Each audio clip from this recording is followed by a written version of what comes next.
देख रहे हैं सिटी इंडिया न्यूज चैनल, हक की आवाज। पैराडाइज फंक्शन पैलेस महबूब नगर। तेलंगाना के वजीर और कारगुजार सदर बीआरएस तारक रामाराव ने बीआरएस की स्टीयरिंग हैदराबाद के रुकन पार्लियामेंट और सदर कुल हिंद मजलिस इत्तेहादुल मुस्लिमीन असदुद्दीन अवैसी के हाथ में होने से मुताल्लिक वजीर आजम मोदी के रिमार्क पर रद्दअमल जाहिर करते हुए कहा कि बीआरएस की steering chief minister Chandrashekhar Rao के हाथों में महफूज है।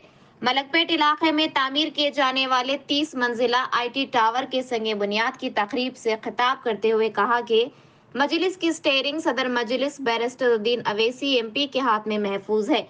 अलबत्ता बीजेपी की स्टीयरिंग वजीर आजम के पास नहीं, अडानी के पास चली गई है। बीजेपी और एनडीए को अडानी चला रहे हैं। वजीर आजम ने इसको बिल्कुल छोड़ दिया। उन्होंने कहा कि जब भी वजीर आजम या दूसरे अफराद तेलंगाना में आते हैं तो यहाँ की तरक्की उनको नजर नहीं आती। फीका सामदनी में तेलंगाना मुल्क में सरकर्दा रियासत है। उन्होंने कहा कि वजीर आजम से वो पूछना चाहते हैं कि वो बीजेपी या फिर कांग्रेस की हुक्मरान वाली ऐसी कोई रियासत बता दे जिन्होंने कम वक्त में इतनी ज्यादा तरक्की हासिल की है। कोई और बोले इसका क्या हाल होता, आपको एक बात बता देता हूँ। वो अपने हमारे क्या नाम है उनका, सूर्य कुमार यादव बैटिंग करने के बाद अगर कोई और आए ठीक उसके बाद बहुत तकलीफ पहुंचती। असद भाई इतना अच्छा बैटिंग कर दिए, मैं ज्यादा बोलने के लिए मेरे पास है नहीं, बट एक बात जरूर कहूंगा। असद भाई कल आए थे एक बड़े शख्स यहाँ पे तेलंगाना में, और मैं भी सियासी आदमी हूं, सियासत तो थोड़ा बोलूंगा। आए थे एक बहुत बड़े शख्स, बहुत बड़े हस्ती, बोल दिए कि बीआरएस की स्टीयरिंग असद भाई के हाथ में है। मैं आप सबसे कहना चाहता हूं, उनसे भी कहना चाहता हूं, बीआरएस की स्टीयरिंग जो है केसीआर साहब के हाथों में महफूज है, वहां पे कोई तकलीफ नहीं है। एमआईएम की स्टीयरिंग और पूरी तरह से हैदराबाद पार्लियामेंट की स्टीयरिंग असद भाई के हाथ में महफूज है। पर मसला इस बात का है कि जो बीजेपी का जो स्टीयरिंग है वो अदानी के हाथ में चले गया, प्रधानी के हाथ में है नहीं। अभी अदानी साहब चला रहे हैं बीजेपी को और एनडीए को, प्रधानी साहब बिल्कुल छोड़ दिए उसको। एक्चुअली आज हो ये रहा है हिंदुस्तान में और खास हमारे तेलंगाना में कि जिन्होंने अच्छा काम किया, जिन्होंने डिलीवर किया, जब भी यहां पे प्राइम मिनिस्टर आते हैं, कोई और लोग आते हैं, दुख इस बात की होती है कि यहां की जो तरक्की है, यहां की जो प्रोग्रेस है, आज पर कैपिटा में तेलंगाना टॉप स्टेट है हिंदुस्तान में। 28 स्टेट में से we are the top most state in India on per capita income, 3,17,000 rupees.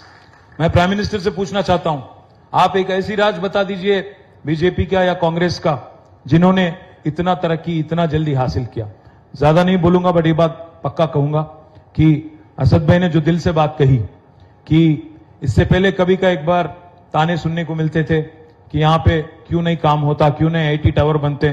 मैं आज आपसे वादा करता हूं असद भाई, इसको 36 महीनों में, 36 मंथ्स में कंप्लीट करेंगे, आपको हैंडओवर कर देंगे। साथ ही साथ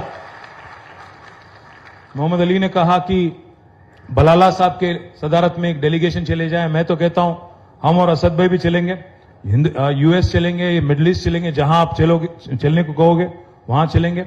और मैं बात जरूर करूंगा कुछ बड़े कंपनीज का भी, माइक्रोसॉफ्ट हो, डेलॉइट हो, अमेजॉन हो, अडोबी हो, इनसे मैं भी जरूर बात करूंगा पर्सनली।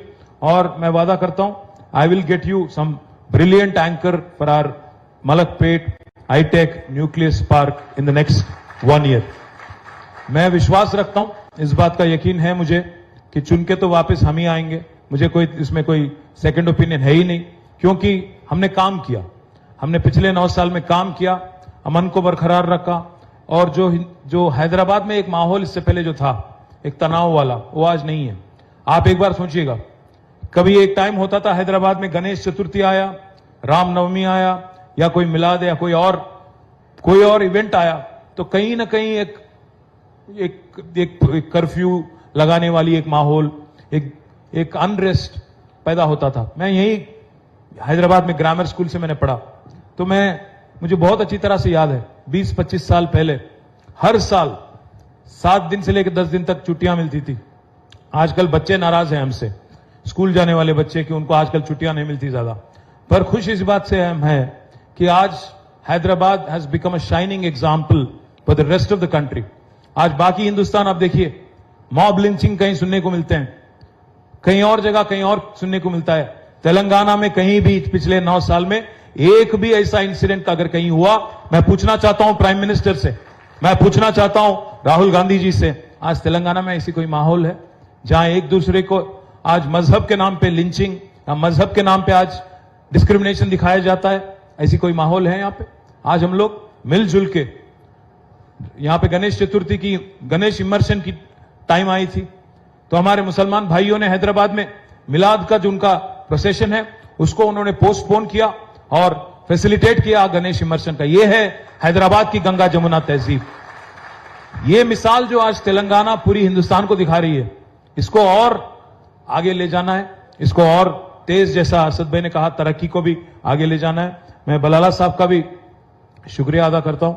बलाला साहब तो एकदम हाथ धो के पीछे पड़ गए हमारे कि आपको करना ही करना है और जल्द ही करना है। मुबारकबाद बलाला साहब। मैं उम्मीद करता हूं कि आप, मोहम्मद अली और बाकी हमारे साथी, हमारे TSIC के MD साहब जल्द से जल्द इसका प्रोग्राम का शुरुआत करेंगे।